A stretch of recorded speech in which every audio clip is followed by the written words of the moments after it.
chegou a hora da gente tomar o nosso café. Vamos fazer isso falando de assunto sério, viu? Varíola dos macacos. A doença está se espalhando pelo mundo todo. No Brasil, são mais de 4.400 casos confirmados, segundo o Ministério da Saúde. A doença, que é transmitida pelo contato direto, pode afetar adultos e crianças. E é sobre os pequenos que a gente vai falar hoje. Para isso, eu estou recebendo aqui no nosso programa a pediatra e imunologista Lorena Diniz. Ela está conectada com a gente. Lorena, bom dia, seja bem-vinda. Muito bom dia, agradeço a oportunidade de estar aqui. Doutora, já existem informações sobre como a doença afeta as crianças? Tem alguma diferença que vale a pena a gente destacar aqui? Sim, as crianças, elas têm uma probabilidade, de serem acometidas com uma doença mais grave, porque elas estão aí com seu sistema imunológico ainda em formação.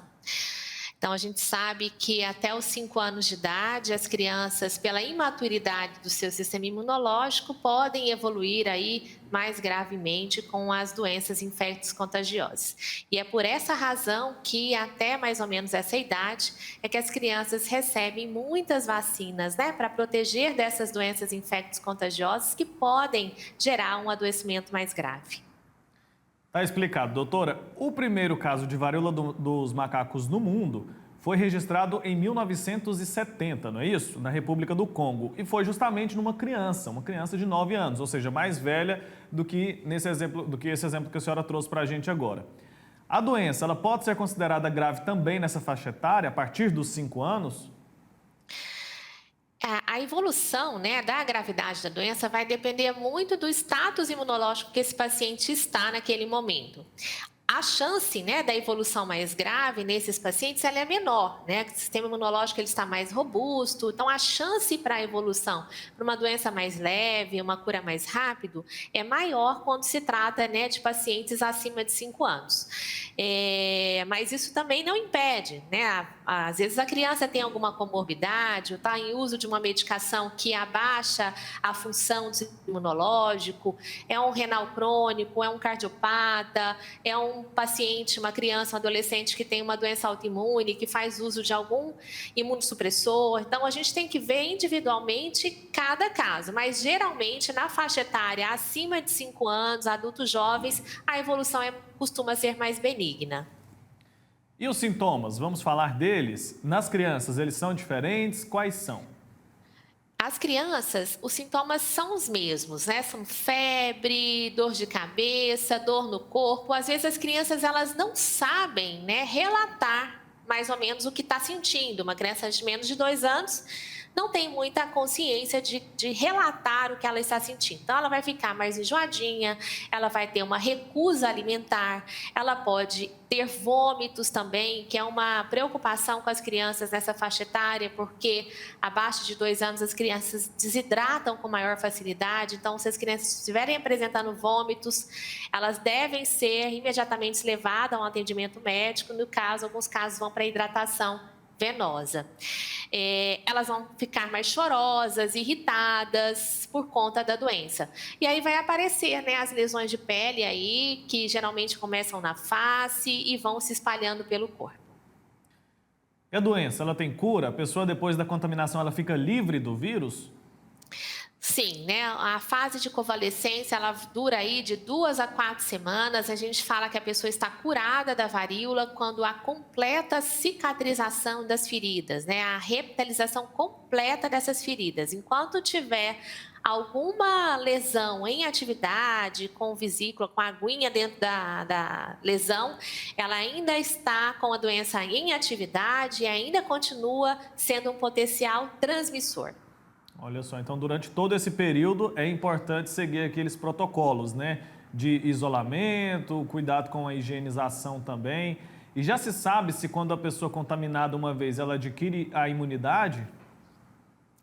Para a varíola dos macacos, há uma suspeita que sim, mas a gente ainda, por se tratar de um vírus, entre aspas, novo para a medicina, e onde tem surtos, endêmicos na região da África, sabe-se que sim, que a pessoa que já teve a doença confere aí uma proteção contra a mesma cepa assim, para sempre, é o que se sabe até o momento.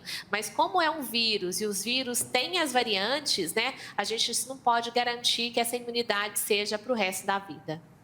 A gente pode dizer que é uma doença de letalidade baixa, doutora?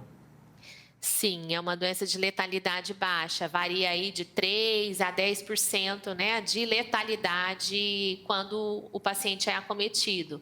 É uma letalidade baixa, mas é uma doença infecto-contagiosa que a gente pode se prevenir dela, né, usando o distanciamento daqueles casos suspeitos ou confirmados, lembrar da utilização de máscaras em lugares fechados, lavagem de mãos, uso de álcool gel, faz com que a gente evite a contaminação dessa doença. Evitar o compartilhamento de utensílios domésticos, como copos, canudos, talheres, pratos, roupas de vestir e roupas de cama. Então, a gente tem que ficar atenta agora nesse momento às medidas protetivas, já que ainda não tem a vacina disponível aí para a imunização da população. Isso que eu ia perguntar agora, a questão da vacina, a questão da medicação, como estão sendo tratadas as pessoas infectadas hoje? Bom, a maior parte do tratamento se dá com sintomáticos, né? Remédio para dor, higiene das lesões. Alguns casos mais graves, a utilização e indicação de alguns antirretrovirais que não são específicos para a varíola monkeypox, mas que ajudam sim na limitação delas, na menor evolução, de tempo de evolução. As vacinas, elas, né, já tem 2 vacinas registradas aí, autorizadas no mundo, mas que vai chegar agora no Brasil a partir desse mês, agora de setembro. Vão chegar as primeiras doses.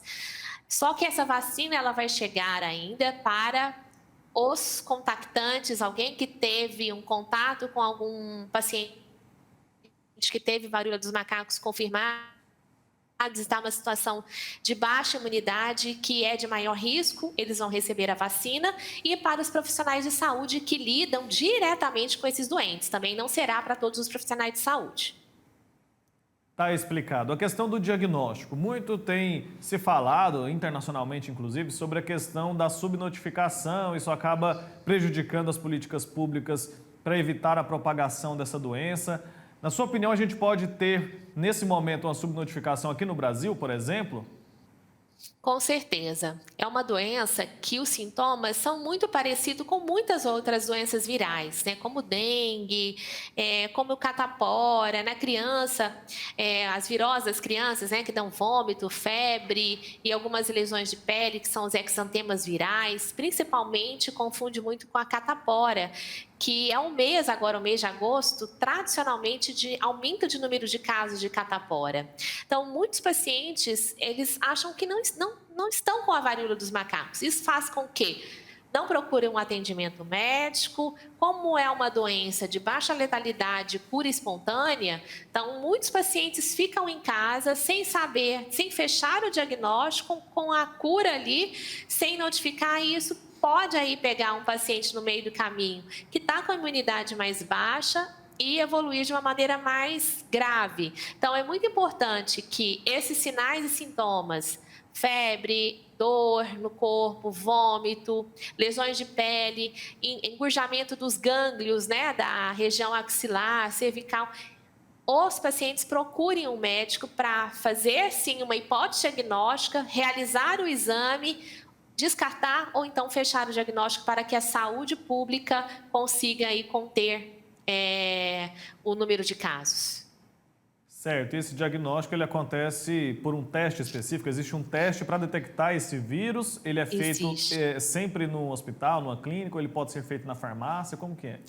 Esse teste, ele é realizado, tem uma equipe que chama CIEVS, né? Que no estado, né? Que cada estado tem o seu CIEVS. Então, o CIEVS, ele tem um plantão. Nos casos suspeitos, o CIEVS é acionado e o CIEV vai ou no domicílio, ou no CAIS, ou no hospital onde o paciente está ali com a suspeita. Esse exame, ele é feito pelos laboratórios de referência, no nosso caso o LACEN, ou na rede privada. Alguns laboratórios da rede privada também já estão efetivando aí a realização desse exame, que é através do PCR, que a gente acostumou a escutar esse PCR, né, com a COVID, que é aquele cotonetezinho que pode ser feito através da coleta daquele líquido das lesões ou então de gotículas respiratórias, através do suave nasal. Então, essas duas maneiras a gente fechar o diagnóstico. Tá certo, doutora Lorena. Antes de finalizar, quero falar novamente sobre a prevenção. Acho que é fundamental que a gente explique para as pessoas como evitar a contaminação, né? Nesse caso, vale para adulto, vale para criança também. As recomendações são simples. Higiene e o isolamento em caso de suspeita, não é isso? Exatamente, utilização de máscaras em lugares aglomerados, né? Para a gente também, que como a transmissão se dá também através de gotículas respiratórias, a utilização de máscaras em lugares fechados e aglomerados continua mandatório, principalmente agora com a chegada aí do aumento do número de casos da monkeypox. Doutora Lorena Diniz, pediatra e imunologista, muito obrigado pelo seu tempo aqui com a gente, por nos trazer tantos esclarecimentos a respeito dessa doença nova. Ainda gera muita preocupação, muitas dúvidas, muitas notícias desencontradas. Acho que a gente conseguiu orientar bem, principalmente agora, os responsáveis, né, por crianças aí. É importante a gente diagnosticar o quanto antes. Muito obrigado, viu? Até uma próxima oportunidade. Eu que agradeço. Obrigada a vocês.